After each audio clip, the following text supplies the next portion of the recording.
Ito nga po pala mga followers yung ating latest update po sa pinapagawang bahay po nila Ami. Ngayong araw po mga followers, ipapasilip ko po sa inyo yung pinapagawang CR para po sa kanila. Pagkatapos po mabuo yung tangke ng kanilang CR, sinunod na nga po natin ipagawa yung kwarto po ng kanilang CR. Ito po mga followers yung pinapagawa nating CR para po sa pamilya nila Ami.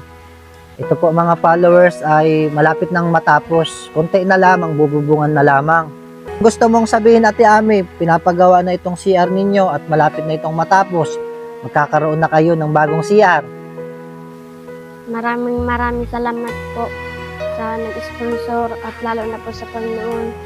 At may isang tao po na para magbigay sa amin ng tulong para lang po mapagawa po ang aming bahay at yung CR. Gaano kahirap sa iyo Ate Ami na walang CR? Sobrang hirap po ako dahil po paggabi po pupunta po kami sa gubat para po sa CR.